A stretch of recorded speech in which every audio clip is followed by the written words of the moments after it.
Do you like basketball? Basketball, no. I like, but I'm not good at. Yes, I'm not. Me too.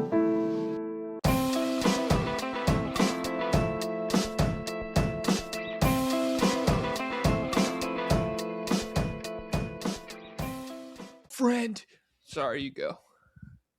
I don't have anything to say. I was singing Blink 182 before this came on, guys. I was singing. I don't remember the name of the song. His girlfriend's driving him home when he's drunk, and that's romantic to Blink 182 kind of guys, you know. Big news: Olivia It's not that Rodrigo's big. album. No, I know. Let me finish. No. Olivia Rodrigo new album coming. It's What's kind it of called? a long title. So we thought for her whole career she would stick to four letter titles for We her did albums. think that. I was thinking that also. Yeah, and so we thought it could be because it's sour and it's been guts, but now it's. Let me see what it's called. Yapaholic. Jeez.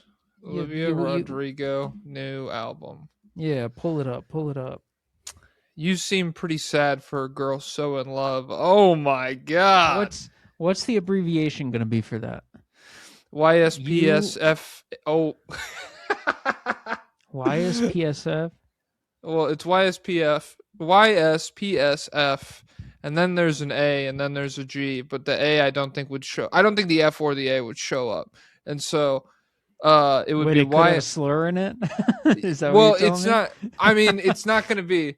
It would be like it just because there's a slur in the middle of a word. I don't think that makes the word necessarily bad, but I can't think of one off the top of my head now. Affogato. Yeah, exactly. We say affogato all the time. Does it have it in it? I don't even know. Actually, no, it doesn't. It's affo. Well, if it fuck. Okay. We're out of examples. Well, I that's mean, that's not a very clean abbreviation either. Like what's Kanye? My beautiful dark twisted fantasy. MBDTF. Yeah, like that's cleaner Yeah. than this. So this is a little rough, but What is this? It's YSPSGSL. YSPSGSL. Okay. I could see that. YSPSGSL. Okay, still Yeah. long, but Yeah, it sounds yeah. like it would be like a Formula One brand or something. Yeah, like that. yeah. Because YSL that's a luxury brand already. So we're just doing that with more numbers or letters. Fuck. God. How do we think they're? Wait, read it. Read the name again. You seem pretty sad for a girl so in love. Let's say, "Girl So in Love." Girl so in love. Olivia. Oh, track 3 on "Girl So in Love." Maybe that's Girl all So they'll do in it. I don't Love. know, but apparently she's gonna shift a little away from rock and go more towards Lana Del Rey type songs. Which I don't know. I'm not a big Lana Del Rey guy, so we'll see how it plays out. I know someone who's been making sad songs the whole time. The friggin' Smiths. No, Claro, dude. She's trying to hop on this yeah. freaking Claro wave. Oh my Yeah, well, god. Claro's never had any freaking adversity in her life, so Probably. I don't know. I wouldn't know about it. But she has a great song called Love Songs where someone in the song says, "Are you okay?" And it's a sunny, beautiful day and she has to pretend like she's not sad. And so that's kind of adversity. I'm a Biba Doobie guy. I'm not a Claro guy. Biba Doobie can't sing. Wasn't that the meme? You remember that? Oh, what did she get upset about?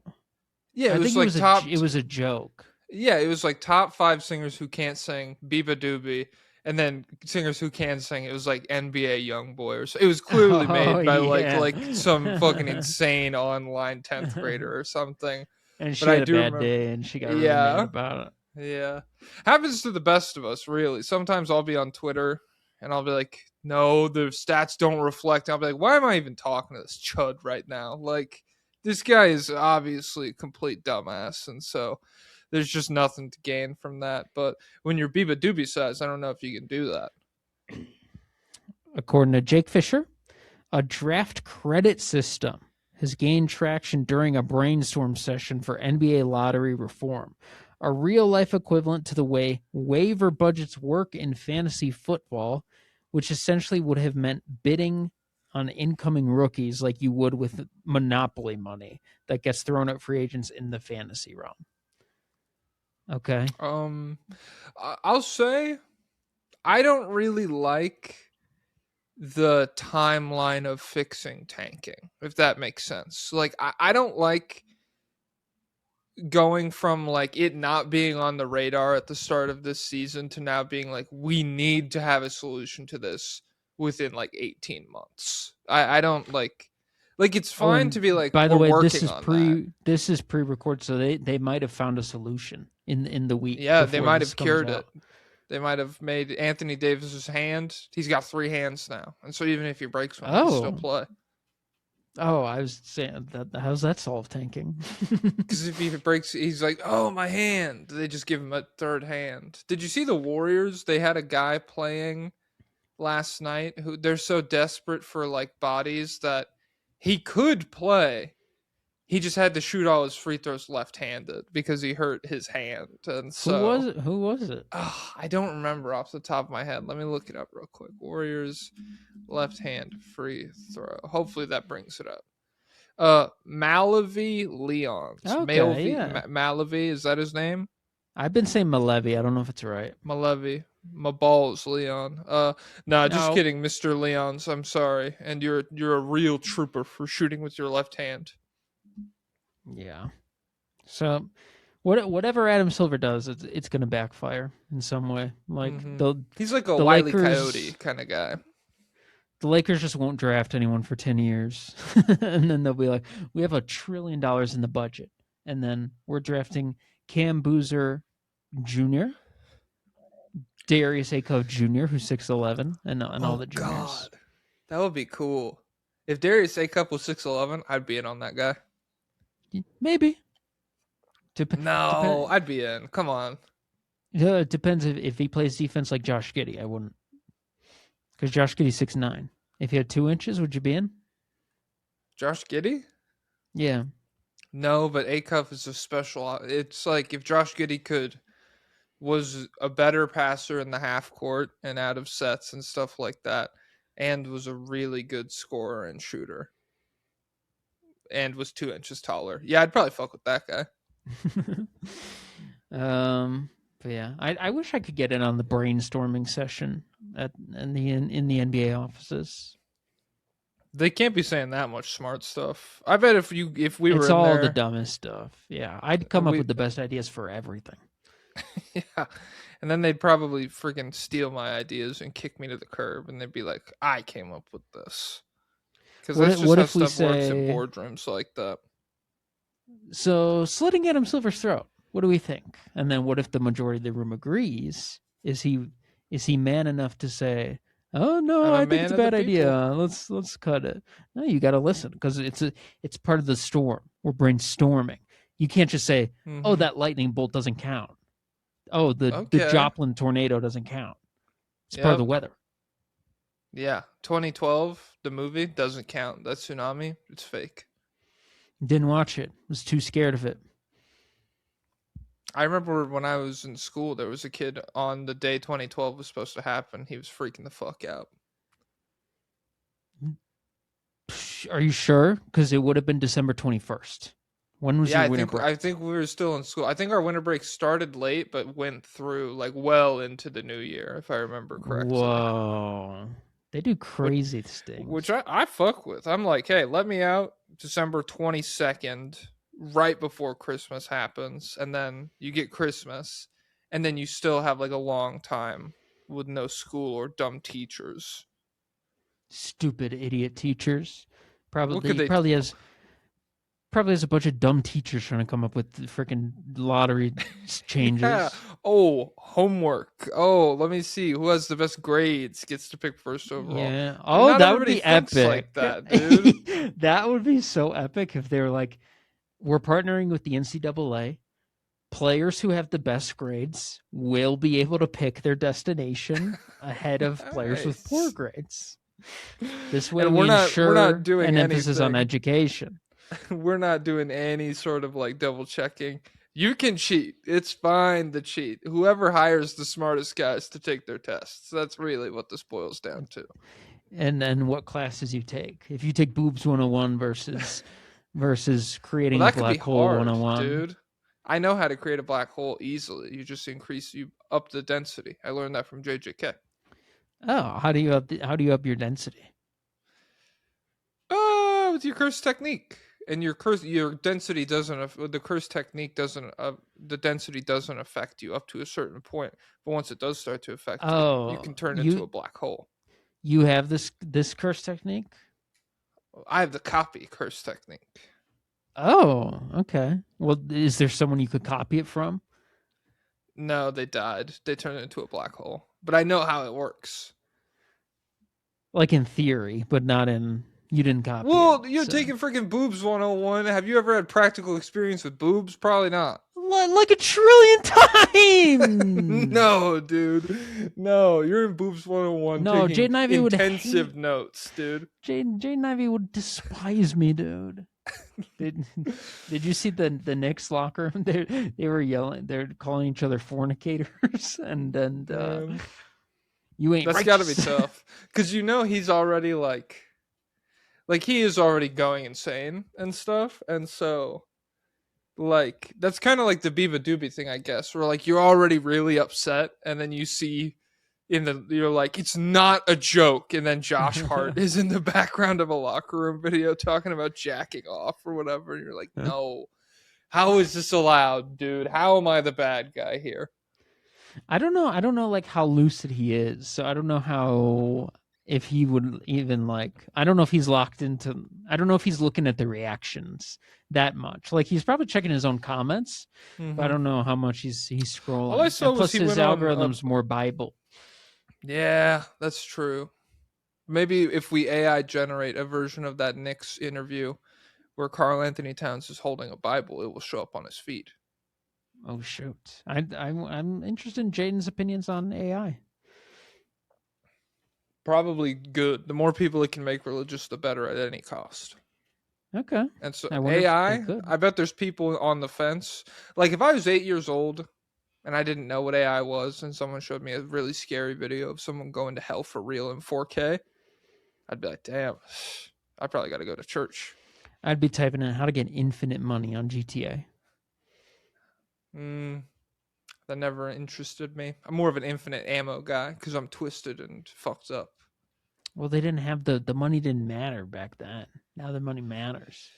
Yeah, that's how things change, dude. That's capitalism. Capitalism. Money in GTA, it used to be how do I spawn helicopter, and now it's how do I get a second mortgage without implicating my first mortgage? How do I double mortgage in GTA? It's like, who cares? How do I rent out Franklin's apartment? How do I sublet Franklin's passive apartment income in GTA 5? Yeah, I don't know. Paul Pierce on what would happen if he and LeBron swapped teams in 2008. If I was a Cavalier and Bron was on the Celtics, we probably wouldn't make the playoffs. I'd have been cringing passing to them. At least Bron had confidence in them.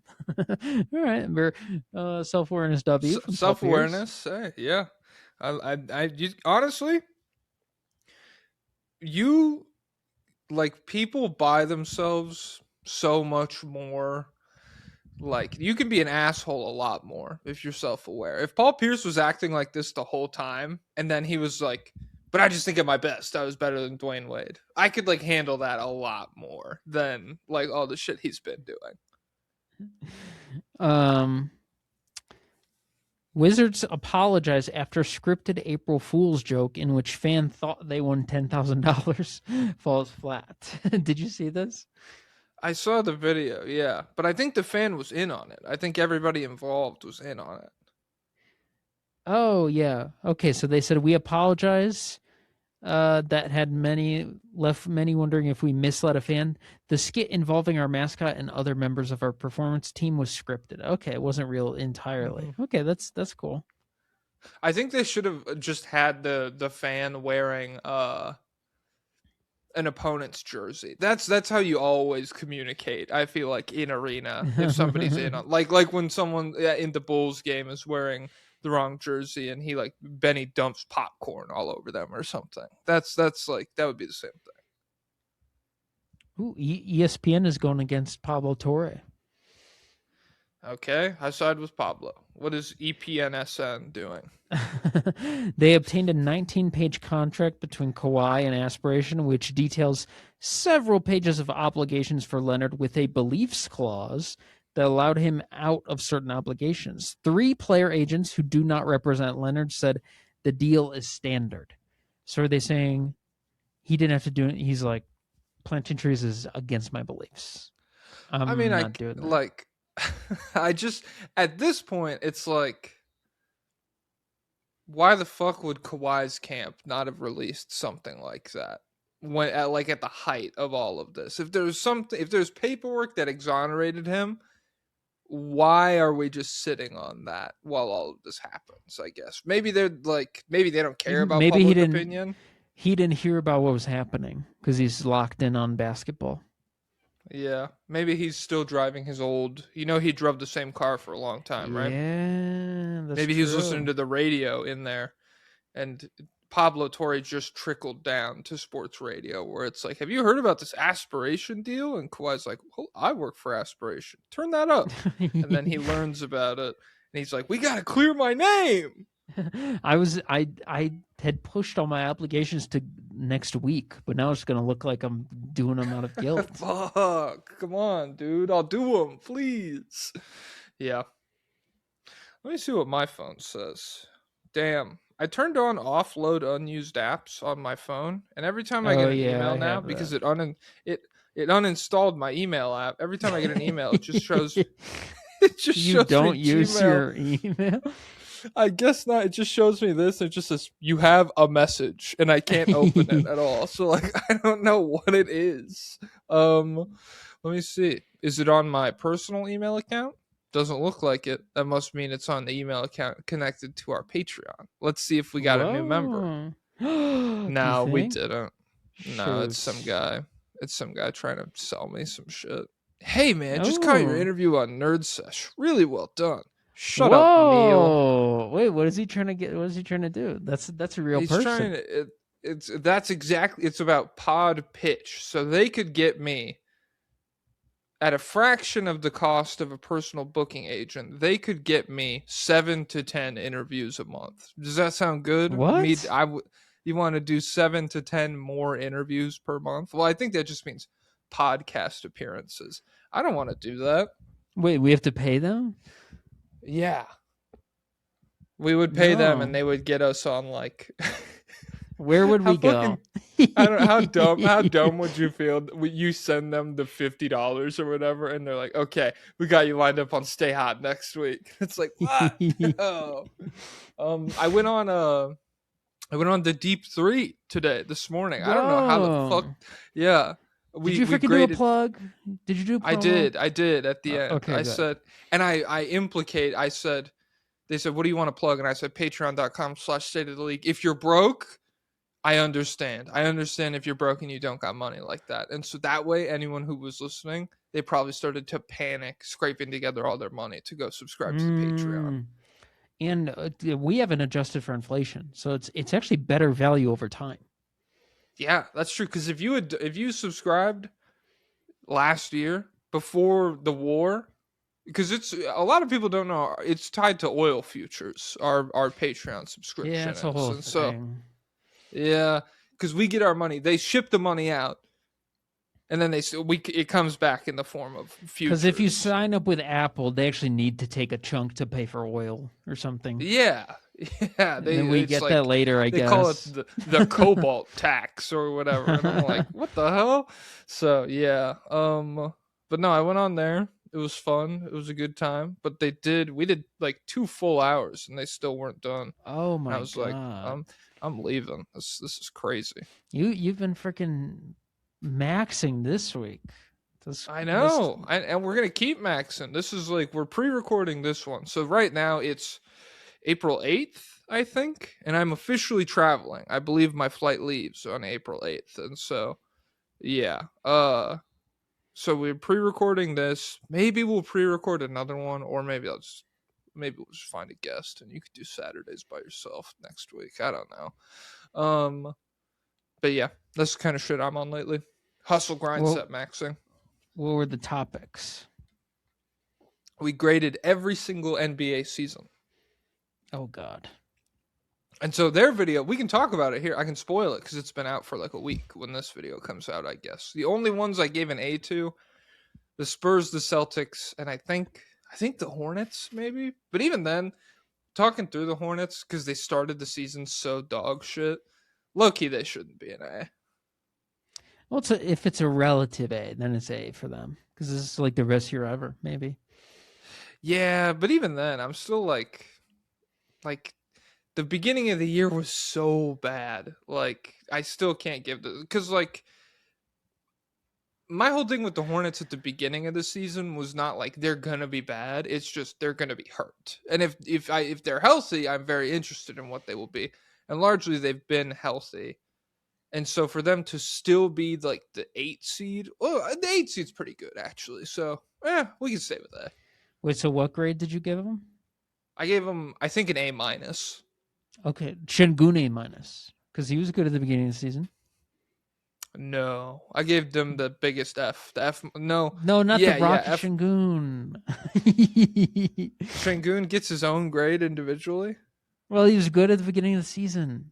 No, he wasn't. You know what's crazy? Yeah, he was. I swear to God, you are remembering a stretch of games that is, it is boosted enormously by him going like 6 of 8 from 3 against the Thunder on opening night.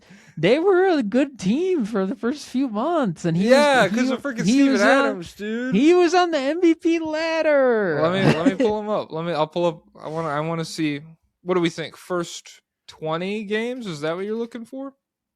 I don't know how long it was, but yeah, they mentioned it on Dunker Spot, and they're like, remember, he was arguably the most valuable player over Kevin Durant at the beginning of the season. I was like, you know what? That is true. Okay, he was 23, 9 and 7 with 3.3 turnovers on. Let me get this true shooting percentage real quick. I'm gonna burp. Hold on. 58% true shooting. That's not that fucking good, bro. I mean, the defense was fine, but like, he was the freaking engine. Yeah, and the engine lost its piston with Steve. Like, it low-key is crazy how much of it was just like, I'm gonna get this ball on the rim, and if I don't get it, you gotta get it, and then we'll figure it out from there. That's cool. It's like caveman offense. Well, caveman in a good sense. Caveman offense, saw that. I trade for Rob Dillingham. I saw freaking like there was I think it was Basket News. It's a European basketball thing. I love those. They're like, here's a quote from Tomas Satoransky in 2022 about his departure from the Bulls, and like after years of hard work, all that Arturas texted me was, Thanks for being a Chicago Bull, or thank you for your time, or something. Like it was just, thank you for being a Chicago Bull, period. And he's like, that hurt me more than you could possibly imagine. He has no idea how to congratulate her, how to talk to maybe players. He's freaking autistic, dude. I mean, I don't think you need a level of functionality to have autism, I think. Oh, he's like a single cell organism. Yeah, I mean, like there's no special interests. He's just taking in the information. Yeah, maybe he's interested in trees because he's like, is this a dinosaur? I have to be careful right here. I've never seen anything like this before in my life. Yeah, you're right. Autistic people officially mog Arturas Karnisovas. I almost sent you the Bulls. r/Bulls had a prank for April Fool's Day where they made a fake. Oh, I'm sure it was so much fun. Arturas got fired. I hate those idiots. Oh, they did that? Okay, then no. They that's did because Kenny fell for it. He posted on Twitter. He was like, "I got so excited for a second." Oh my god! And I won't even be that excited when it happens because I'm beyond fired. Like I need physical harm done to him. I need something in Minecraft to go down extremely soon. Extremely I need him to. serious stuff. I need him to feel the pain that I felt for so long. Like I need. I need him. Let's send him in to get to the Strait of Hormuz. Have him He could swim. do it. He could get it open because he could blow up all the mines, and he's probably explosion proof. Because single cell organisms are. He's like the kind of, you know how like they live in volcanoes at the bottom of the sea. That's like him. Yeah. He's actually used to trillions of water pressure, and so that's why he's all messed up now on the surface. Yeah. Honestly, we're judging him at his lowest. He could probably be a pretty good GM from the bottom of the ocean. Let's stick him down there and find out. Say James Cameron, bring him down there. James Cameron, tie him to the top of your submarine, show him the Titanic in Minecraft. Nick Wright thinks the media is being hypocrites when it comes to Luka versus Wemby MVP debate. What a shocker. Is he anti-Wemby? And the third prong of my three-prong platform is... Yeah, it's about enough of that. I'm good. Wait, we got to hear his prongs. Bro, He's got 3 prongs. It's a 2-minute video. I don't want to hear his prongs, dude. Okay, they transcribed it. It says him opening his MVP campaign by saying, "My third prong is there's more to offense than scoring." And everybody in the media being like, "He's right, you know. Have you ever heard of roll gravity?" So I like how everyone saw that Jason Timp video. And so he's saying roll gravity is fake? I mean, I guess he's saying freaking latent spacing doesn't exist. Based geocentrist. Gravity's not real. Objects simply fall. Gravity's not real. Yeah, they're just attracted to each other for other reasons. It's just things that are up or come down. And then, so he says, "Have you ever heard of roll gravity?" Then he scores 40 in back-to-back games, and everybody in the media is like, "What can't this man do?" What I find hypocritical by folks covering the league is they yada yada about Luka putting up 40 consistently for a month, and then go head over heels over Wemby doing it a couple games in a row, in games where his team kind of went away from their identity of lockdown defense because he's gunning for an award. Yeah, it's because Luka's awful on Biba doobie. I'm Biba doobin right now. I mean, why even engage with that? Why? I wonder, what do you think people are more impressed with Wemby scoring 40 than when Luka does it for a month? There's no way to know. And so and I think this is the year that Nick Wright's Lakers allegiance could be right. He could be, because it didn't pay off when he said D'Angelo Russell's not going to miss all these shots again. We're going to freaking torch the Nuggets. If this is the year. The Nuggets are frauds. The Lakers are real. So I'm sure. And yes, I'm sure March. It didn't pay off when he said Luka's going to freaking destroy Gobert in isolation, just like he did with the Mavericks. And so maybe this is the year. March feats. He's too caught up in it. He's too caught up in the machine of daily television. He forgets it's March. Yeah. Thomas Pynchon wrote about this. I've only ever read one Thomas Pynchon book. He writes a lot about TV and stuff, and about how TV is bad for you or whatever. I'm like, I'm not reading that garbage. TV's I'm not going out freaking. It's like Nick Day of Play as a book, dude. I don't care. God, what was going on with that? They'd never pull that freaking social. Not today, because it means you lose money, dude. They tried to take a stand. Did the government pay them for that? Google, was Nick Day of Play subsidized? Was Nick Day of Play a psyop? No. By the government. Why did Nickelodeon do the Worldwide Day of Play every year? It's pure PR. Sacrifice a few less than primetime hours once a year to prove that Nickelodeon cares. TM. Was it not the whole day? I mean, I think it was. No, I don't think so. I think it was like once like 6 p.m. Once the street lights came on. Yeah. Then... Was it like 11 to 6 or something? Yeah, like it probably was some shit like that. Yeah. Oh shoot. Yeah. Their hearts might not have been in it. Yeah, I'm starting to think they don't care. TM. Oh well. Well, so we're at 29. Let's What do you want to do? You want to look at transition drafts? to the topic. So I want to talk outcomes, draft outcomes. Okay. So Coming out. I'm coming out.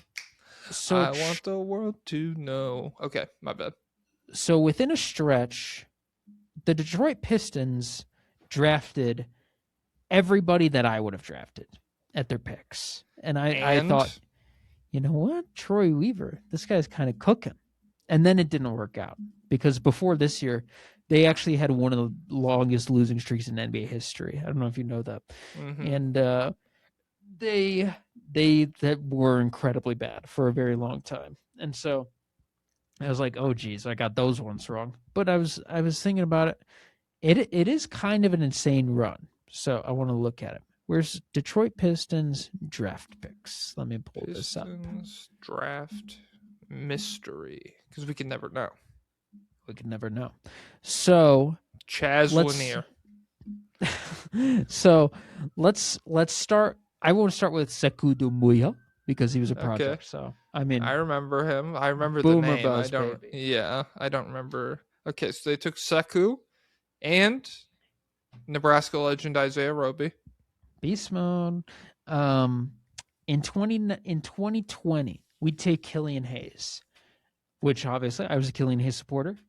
The outcome of Killian Hayes, he failed because he hit the 0th percentile outcome as a scorer. Like, he is the worst possible version of a scorer that he could possibly be. I think he might be one of the worst scorers in NBA history. If he had just pretty good 3-point shot, would he still be around, do you think? Yeah, if he was just like because that was part of the thing. Like, he was taking like step back threes in Germany and stuff like that, and so people thought he could have a like pull up game. And so if he hit who's like a guy who's that level of shooter, like if he was like a De'Aaron Fox level shooter, to be honest, Gun to like, your head, how many times do you think he ever had above a 50% true shooting in Detroit? How many years did he play there? He played 4 years in Detroit. Was it once? It's 0. Okay. Career 45% true shooting. He went 42% his rookie year, then 46, then 45, then a scorching 47% true shooting in his final season in Detroit. So, yeah, really just that is astronomically bad. So he's an incredible passer. He's 6'5" with like a 6'8" wingspan. He's a good defender, and he was incredibly young. And he just got the worst possible outcome as a scorer, so it didn't work, which is crazy. Mhm. Next year, we get Cade. That is worked out. I don't think we've gotten the best possible outcome for Cade, but we've gotten a good one. One of the I would better say, yeah. ones. What is it? One percentile is the best. I think 100th percentile is the best in this case. We're like 90. We're 90th percentile. There's some stuff scoring wise. Obviously, you would want him, but like I always say, Cade.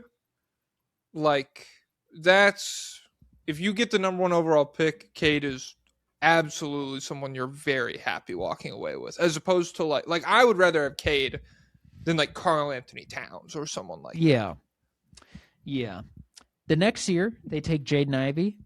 This is one of the worst possible scenarios. Like aside from like his still knee on exploding. the board. Let me pull up this draft. So they take him at. I don't think there's anyone crazy. They take him at 5. The next 5 are horrific for the back end of the top 10. We go Benedict Mathurin, Shaden Sharp, Dyson Daniels, Jeremy Sohan, and Johnny Davis. So it's not a very good draft. 2 more, you could have got Jalen Williams. True. Yeah, so we got. He's going to be out of the NBA because of this, or he might be, unless he recovers. Hopefully he recovers, but this is like one of the worst possible outcomes you get for Jaden Ivey. And this is the one, like you could. This is hard. This is like the Gooner angle almost, where with Killian Hayes. Like you could be like, he's 19, this stuff will come, but like someone could have feasibly been like, it will never come. This is a miss. He's so far away as a scorer. No one was going to be like, dude, Jaden Ivey, I get that the first step is insane, but this guy is too churched up. Like, it's not going to work out. Yeah. And so after Jaden Ivey is Asar, which Asar I think is just, he's what everyone expected him to be. He's like the medium outcome or whatever. Ron At Holland, fifth overall, we'll it's a pretty good pick. Yeah, Asar's very good, but it's interesting to think about how different things would be for the Pistons if we just got 50% hit rate, or like the 50% outcome of Ivy and of Killian Hayes, because theoretically you would have like a backcourt of a guy. You would be able to move Cade off ball, which I think maximizes him. You would have, like, if Killian Hayes could just make threes, he could just be a dynamic. If he was like a Fred VanVleet level shooter, like, then we're going. Yeah. We're very legit. You know who's interesting? So Killian Hayes goes 7th overall. 5 slots down. Tyrese Halliburton goes to the Sacramento Kings. How did you feel? Do you remember how you felt about Halliburton? And you obviously loved Killian Hayes, so I don't imagine you were like, maybe they should do this if they're looking for a guard or whatever. But it is interesting to think about. Yeah, I remember how I was like, Killian Hayes is the best non-LaMelo passer in the draft. He's number 2. Fuck, and I think I was like, you could argue Halliburton, but I would take Hayes. And so Halliburton was an incredible passer. I was one of the skeptics on. I didn't think he'd be able to score, and so I thought that would nerf it. I guess I thought what happened to Killian Hayes would happen to him. But it's the freaking opposite.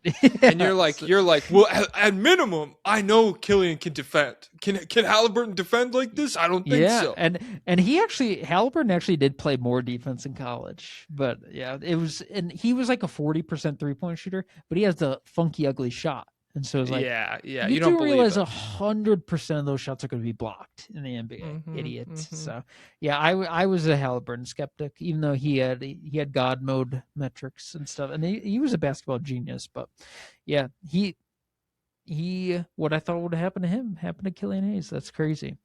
But yeah, it's if we just got like who's a middling. Because I still think I straight up think Jaden Ivey is like Derrick Rose, Westbrook, John Wall level athlete when he's coming into the NBA. And so if there's like a medium outcome for that, who's someone crazy athletic but didn't quite like hit stardom? I don't know. My mind goes to like guys who aren't guards. Like my mind went to like Derrick Jones Jr. for a second, but that's obviously not right. Like, is there any way Fox he could be like too rich? Could he be like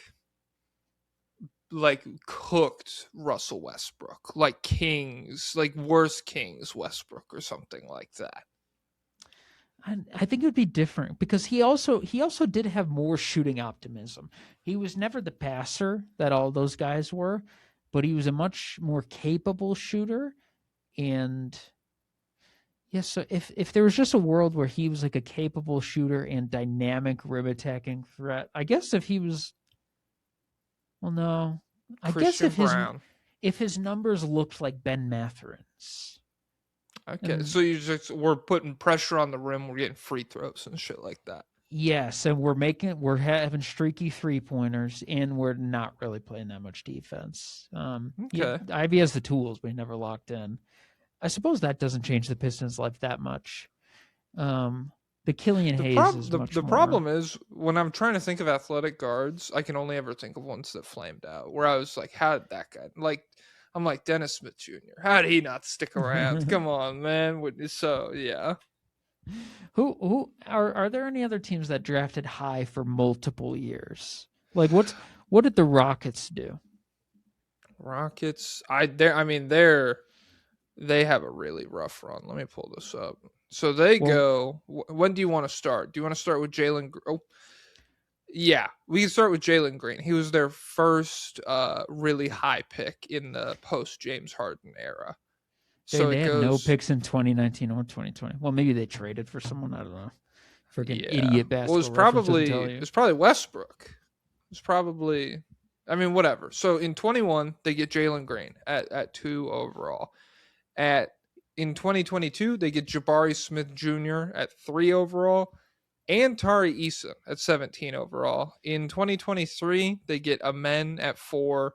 In 2024, they get Reed at 3. And then that's the run. It's essentially Jalen Green, Jabari Smith, Amen Thompson, Reed Shepherd with your like real treasure lottery pick. So we got one of the worst Jalen Green outcomes. Like, he's just all the bad habits stuck. He never took a leap in processing or passing or defense or anything. So that's not great. And it sucks because this is a situation conducive to a defensive leap. I feel like there are plenty of timelines where like you put him into the same situation and he's not like locked down defensively all the time, but like we at least see stretches Anthony Edwards-esque where like he really tries and like he's in passing lanes and he's being super athletic and everything that comes along with that on defense. And that really just never happened for him. If Jaden Ivey hit his level, would that change anything for the Pistons? I feel like it would just make it more. I would rather have the cut and dryness of him being bad than trying to navigate. We have Jalen Green level Ivy, and then we also have Jalen Duren, and we have to figure out all of what do we do around Cade? I would rather just have that decision made for me a little bit. Jabari Smith, I think, is one of the bottom, less than 50% outcome because he's not nearly as dynamic of a shooter as he could be. He's not as impactful as a defender as he could be. I mean, people expected him to not be able to dribble, so that's that. But it'd be nice if there was some kind of dribbling leap. That'd be freaking epic. Then you get really high. But yeah, he's disappointed a little bit. This draft really does suck. My God, like this is so we're looking at Paolo, Chet, Jabari, Keegan Murray, Jaden Ivey, Benedict Mathurin, Shaden Sharp, Daniels, Sohan, Johnny Davis is the top 10. That is disgusting. Yeah, pretty rough. It's also hurt by the other Jesus guy, AJ Griffin. He was the number one player in that class for like years in high school leading up to it, but he had like catastrophic knee injuries. And then he did reinvent himself to be like big time shooter, but yeah, never quite. It's like what happened to Harry Giles. He was the number one guy, and then his legs exploded. Amen. I feel like we're up outcome wise on Amen. We're probably 70th, 80th percentile at this point because there wasn't like what if I told you on draft night Amen becomes Iguodala, are you like that's a very good outcome for him? Yeah, I think that's within expectation because I did have him. I had Wemby tier 1 alone. Then I had Scoot and Amen in tier 2. So he was my number 3 guy in there. And yeah, I think it's within expectations. Like that's kind of what you're hoping for when you take him. I don't know if I was counting on like he'll shoot threes someday. I think I was hoping for like let's get some Westbrook Rose level ferocity attacking the rim, and he's a lot more passive than he's also gotten like weirdly not better at any form of shooting. Well, I guess okay, so he's 78% at free throws on the year, which is up from 68% in his first 2 seasons. But yeah, just no real improvement in like I don't know, any kind of like floor spacing or whatever. And then yeah, the aggression downhill would be nice, but Şengün's in the way, so I don't can't do that. Reed Shepherd, we'll see if lightning strikes, but yeah, they now is there anybody who was drafting at the top who got I guess OKC like a godly run? Yeah, like we get I suppose we're not at 100%. We're Chet. I don't know what Chet is. Interesting, because he was expected to be. I think he maybe. I don't know. I feel like we're looking. Well, yeah, it is tough because the hype, and I really feel like this is exemplified in the way people used to talk about Chet versus Wemby pre-Chet hip injury, which is like we don't know, you guys. It's like a toss-up, 1A, 1B right now. And obviously that hasn't aged well, but like Chet was a pretty dynamic offensive player prior to like the first few injuries. And obviously he's still incredible, but like, I don't know. I Like don't he's a feel guy like... who could average like 13 points a game over a playoff series. Yeah. And so like coming into the league, I was looking at him as like real high level two-way player, and it doesn't really feel like he's good offensively. He does stuff, but yeah, like his floor is so ugly that like I don't feel like we're approaching ceiling percentile on him. He's maybe a slight disappointment offensively, and then I'd say within expectations defensively, because I think people thought he would be awesome, and he is awesome.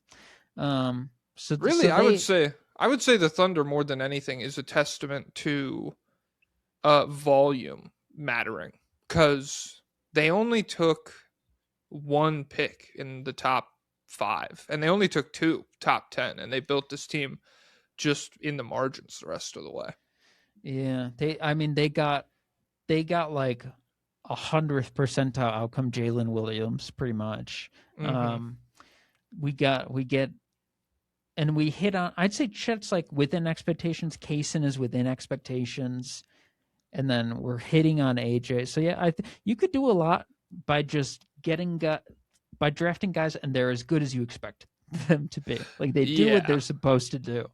Yeah, I wonder if that's the next Moneyball. If we'll get like, there's a way they're mathematically eliminating like risk. Like, yeah, this guy is a very volatile thing that he does. We don't need him on the team or whatever. But I mean, yeah, it's crazy because there's also a lot of moves that like probably, I don't know if it like kills your rebuild, but like you're very frustrated watching these moves happen if you're any other team, where they trade Şengün on draft night, they trade Deuce McBride on draft night, they traded Peyton Watson on draft night, which that just started to matter like very recently.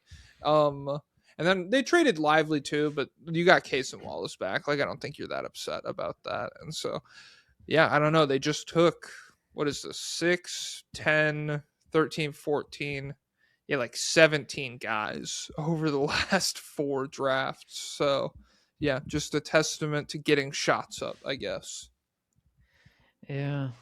Is there anyone else who's gotten really unlucky? Because the Hornets did get unlucky health-wise, but now they're not.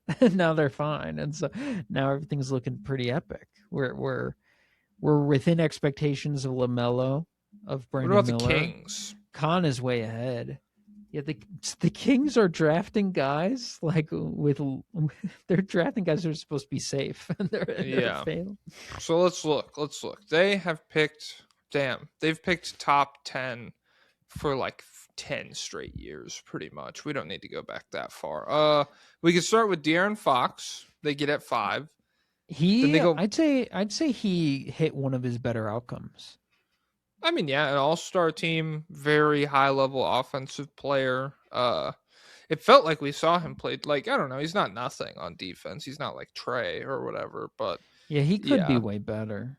But, So yeah, you get Fox at 5, then you get Marvin Bagley at 2. That's brutal. First round. Yeah.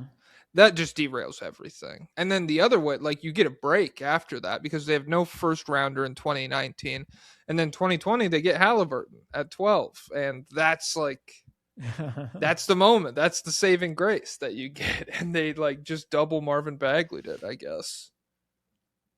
That's crazy, man. If they'd gone anyone else in that 2018 draft, then you're like if they went Jaren Jackson, how different is their lives? They would be great. If they went Jaren Jackson, they would be good. If they went, let me pull it up real quick. Wendell Carter. It's better than bad. I don't know. It's just like, I guess Bamba might be worse. I guess. Yeah, I guess. But damn, dude. Yeah, I mean, a lot of these guys washed out too. To be honest, it's just like, it's really just Luka, Jaren, Trey down that 3 run down. If you take any of those, you're way better off. And then Who was still on the board after Davion Mitchell in 2021? That's what I'm curious about. Is like, is there any way we could have supplemented this terrible Kings team if we're taking better guys than that? That was a stupid pick. No, in 21, you go. Well, they had Halliburton and Fox already, right? Well, they need we need a defender, dude. What if we drafted someone older than both of them, who is a small guard defender who has had one dynamic season in college basketball offensively where shots falling it was horrific. So after Davion in 2021, it goes Zaire Williams, James Bouknight, Josh Primo, Chris Duarte. Well, James Bouknight goes to Charlotte. Yeah, well, no, I'm just saying, like, these are guys they could have taken. Okay. Like, this is the rest, because Zaire Williams went to New Orleans, Bouknight to Charlotte, Primo to Spurs, Duarte to the Pacers, Moses Moody, Corey Kispert, yeah. I don't know. It's just, like, very weird where, like, you look at a guy, like, Trey Murphy is still on the board, and that's only... I mean, I guess it is 8 spots back from where they drafted, but like, why the fuck are you taking a small old guard at 9th instead of a guy with like some upside? Like Şengün, why aren't you, if you have 2 guards and you're trying to like, do kind of forfeit, I don't understand why Şengün is still on the board. I don't get it. Yeah, they like Sabonis, so I guess they're like, we're already getting Şengün through a trade next year, dude. We don't need to take him. How about Orlando? Because with Paolo, it's one of the lesser outcomes. With Mo Bamba, it's worst possible outcome. With Jalen Suggs, because the durability has been a real obstacle. Extremely lucky that he is as good defensively as he's become. I'll say that much. Yeah, so it goes Mo Bamba at 6, Chuma Okeke at 16. Were they high up in 17 or 16 or no? Yeah, they took Jonathan Isaac in 17. One of the worst possible outcomes for him. Yeah, that's true. In 16, it was they did the OKC trade, so OKC drafted Sabonis with their first. Okay. And then before that was Mario. So they go Hezonja, Jonathan Isaac, Mo Bamba. That's a crazy run of bigs. Then Chuma Okeke, Cole Anthony, Jalen Suggs, Paolo, Anthony Black, Tristan Da Silva, and Jace Richardson now. But Richardson was 25 and Da Silva was 18. So both of those guys were like not real lottery picks. Yeah. So we got not all these are bad picks. Yeah, it's a lot of bad luck. Yeah. Well, they also got Franz at 8, which like I feel like that is like if he's beyond expectations for sure. That's one of the bigger hits, I would say. But even then, he's just so unhealthy now that like, what a sad team. They also got an F from me on the grading. I mean, it's crazy how many. There's a lot of parallels between them and the Rockets, where you have like star player really underwhelms offensively, a terrible scorer for a lot of the year, and then also a very weird relationship with the coach, where like Ime Udoka, every game it seems like they're like, what was the problem? He's like, individual defense. Our defense, some guys out there were awful, and Jamal Mosley and Paolo go back and forth being like, what was the problem? I'm just doing what coach drew up. I'm just doing the plays that he drew up. And then Jamal Mosley's like, I wish I had, different personnel I could draw up plays for, but we can't always get stuff like that. It's freaking Cold War via media. So yeah. Yeah. I don't know. Anthony Edwards, he hit beyond. What about him? Beyond imagination. Well, I guess we could look at the Wolves. Jaden McDaniels beyond imagination. But then they did some buying. Yeah. So. Well, they have, let me see. They go top 10 or top 15. When does the lottery end? At 14? Yes. Okay, so they go 1, 2, 3, 4. They go Levine, Karl Anthony Towns, Chris Dunn, Lowry, but he goes to Chicago, obviously. Then they don't really have a first round pick until Anthony Edwards, so that is kind of crazy. Interesting. So where did they even get Jaden McDaniels from? I think he's a second round pick. Let me see. I just don't see him on here Or late first. They probably he might have been like a Charlotte pick or something. Who drafted him? Who drafted Jaden McDaniels? Who drafted? Okay. Minnesota Timberwolves acquire Ricky Rubio and draft rights to Jaden McDaniels from OKC Thunder for I don't know. I guess it was a draft night trade. I think, yeah. So that's what's up. What else is on your mind? I don't know. Have you been watching any movies? Not since There Will Be Blood. I might actually fire one up tonight. I might actually look for a movie and fire it up.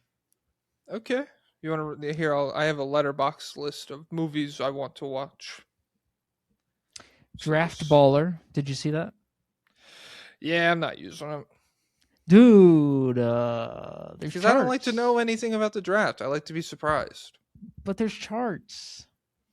Oh, there's charts. You're really selling me on it. I'm so excited to use my charts website. It's hard to tell though. It's hard to tell what's good and bad because it's like almost always blue. I actually need blue and green.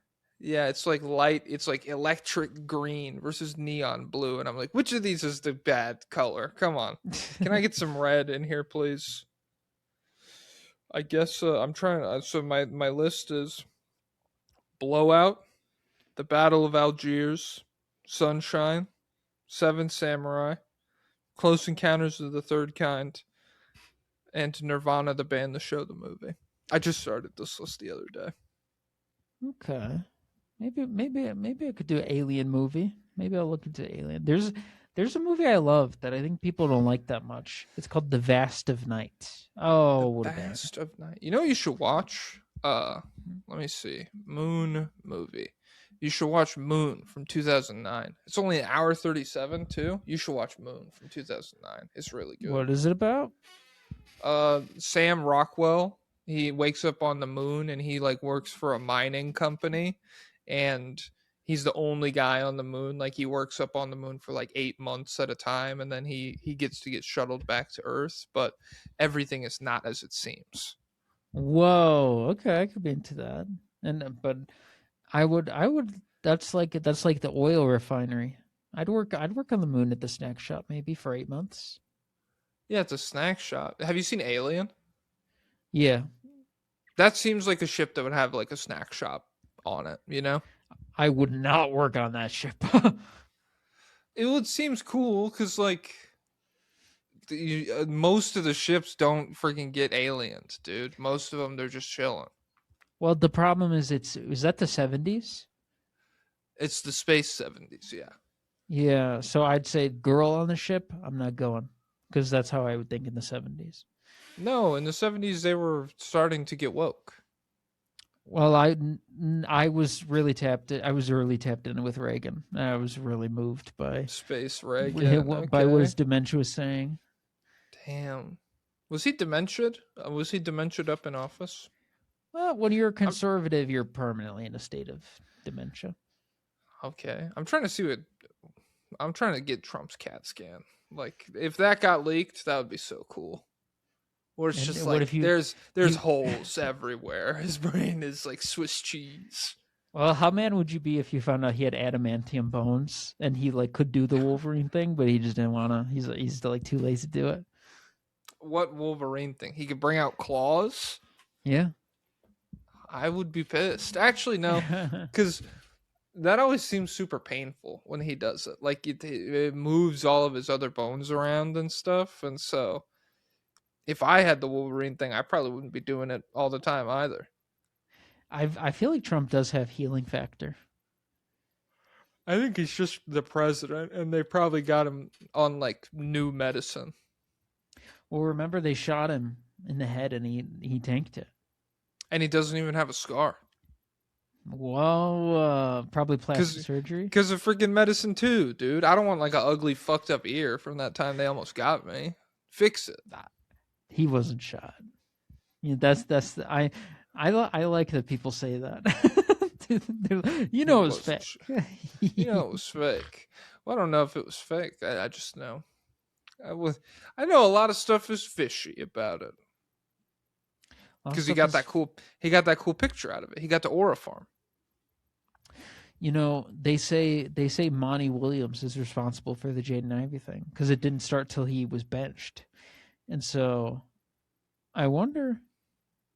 You know what? I think Monty Williams has very enough religious as well. It makes more sense for him to be. If my wife was really sick, I'd probably get really religious too. You know? I think she died in a car crash. Okay, double it. Same. I still feel like I'd be. If anything happened to my wife, I would be. Yeah, they're like, your wife died in a car crash. And I'm like, double it, give it to the next person.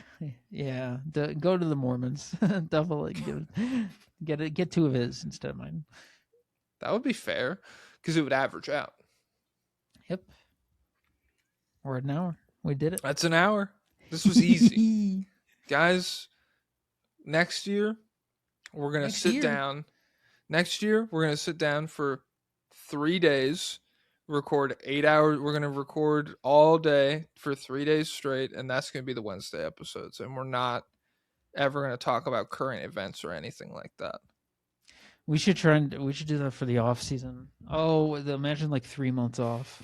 That would be so sick. Just the finals end. We go in-depth breakdown on every single minute of the finals, and then in August, I'm like minutes 3 to 6 in the first quarter. In August, it's like, okay, minute 14 of quarter 3 of game 6. We're finally here. This is the one you've all been waiting for. Yeah, that would be dope. Dude, freaking Kevin O'Connor tweeted new pod, him with Tom Haberstroh, and they're going to give one thought on every single NBA team. Talk about ripoff. Jeez. Guys, go comment. Go to that video right now. It's going to be a week old by this point, and comment. Yeah. Comment. You guys stole this from the deep 3. Yeah. All right. Iran launches a strike on Oracle's date. Oh, wait, they're not Oracle anymore. I was going to say, oh, does this impact the freaking Warriors? But no, they're the Golden One Center because of Golden Corral. Are they really? Did you know Golden Corral have money like that? They don't have money like that. There's no way. Well, you think that until Smoothie King has an arena, and then anything's possible. Oh, true, but it's the Pelicans, so it could be for free. Yeah, they're probably paying Smoothie King to be sponsors. Okay. David Robinson, take it away. Basketball is an endurance race. Whoever's got something left to give in the fourth quarter wins.